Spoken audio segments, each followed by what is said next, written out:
বিসমিল্লাহির রহমানির রহিম। শুরু করছি মহান আল্লাহর নামে, যিনি পরম করুণাময় এবং দয়ালু। আল্লাহর রহমতে সবাই ভালো আছেন, এই কথাটিও বলতে পারছি না। কারণ বাংলাদেশের নিম্নাঞ্চল আকস্মিক বন্যায় প্লাবিত হয়েছে। বন্যা প্লাবিত এলাকায় মানুষের জানমালের ব্যাপক ক্ষতি হয়েছে। যেই ধরনের ক্ষতি হয়েছে তা অনেক ক্ষেত্রে পূরণ করা সম্ভব নয়। সৃষ্টিকর্তা যেন বন্যায় কবলিত মানুষের প্রতি সদয় হন, সেই প্রত্যাশায় শুরু করছি আজকের video. Doctor Harun R M YouTube চ্যানেলের পক্ষ থেকে আপনাদের সকলকে জানাচ্ছি আন্তরিক শুভেচ্ছা ও অভিনন্দন। শুরুতেই ভিডিওটি শেষ পর্যন্ত দেখার অনুরোধ জানাচ্ছি, কারণ আজকের ভিডিওতে এমন দুটি হোমিওপ্যাথিক ওষুধ নিয়ে আলোচনা করব যে ওষুধ দুটি প্রতিটি পরিবারে রাখা প্রয়োজন। ভিডিওটি শেষ পর্যন্ত শুনলেই আপনি এর প্রয়োজনীয়তা অনুভব করতে পারবেন ইনশাআল্লাহ।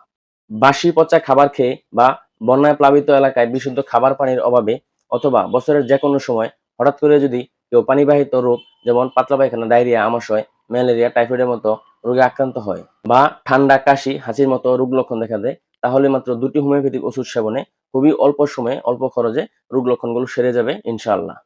যে কোনো রোগে যদি কেউ মৃত্যু ভয়ে আতঙ্কিত থাকে বা হঠাৎ করে যদি কেউ পানিবাহিত কোনো রোগে আক্রান্ত হয়ে পড়েন এবং খুব বেশি দুর্বল হয়ে পড়েন, তাহলে এই হোমিওপ্যাথিক ওষুধ দুটি খুবই কার্যকরী হবে।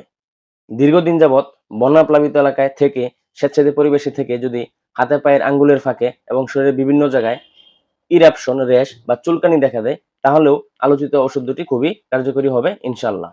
এখন ওষুধ দুটির নাম বলে দিব, তবে নাম শুনেই কেউ ভিডিওটি স্কিপ করে চলে যাবেন না। ওষুধ সেবন বিধিটুকু একটু ধৈর্য সহকারে শুনে নেবেন, কেননা ওষুধ সেবন বিধি ভালোভাবে জানলেই আপনি ওষুধের পরিপূর্ণ কাজ পাবেন ইনশাআল্লাহ। আজকের আলোচিত রোগ লক্ষণগুলোর জন্য প্রযোজ্য ওষুধ দুটির মধ্যে ১ নম্বর যে ওষুধ তা হচ্ছে আর্সেনিকাম অ্যালবাম। দ্বিতীয় গুরুত্বপূর্ণ ওষুধটি হচ্ছে অ্যাকোনাইট নেপিলাস। এখন আমি ওষুধের সেবন বিধি বলবো, একটু মনোযোগ সহকারে শুনুন।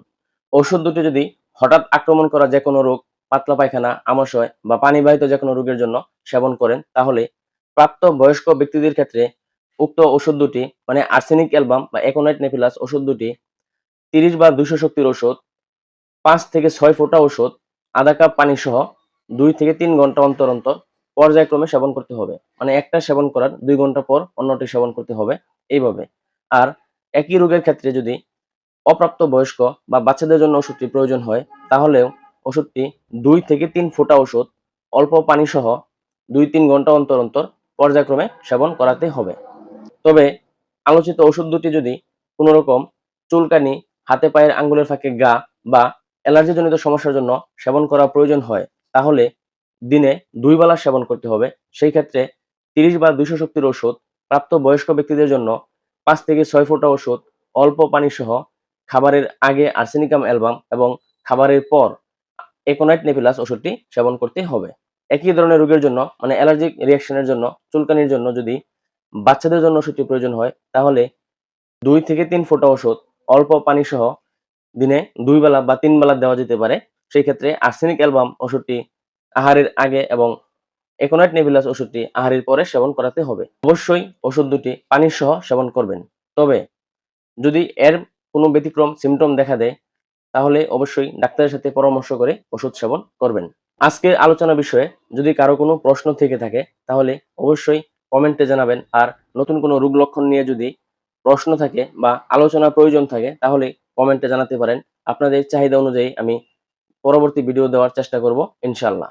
সবার সুস্বাস্থ্য কামনা করে পরবর্তী ভিডিও দেখার আমন্ত্রণ জানিয়ে আজকের মতো এখানেই শেষ করছি। সবাই সুস্থ থাকুন, ভালো থাকুন।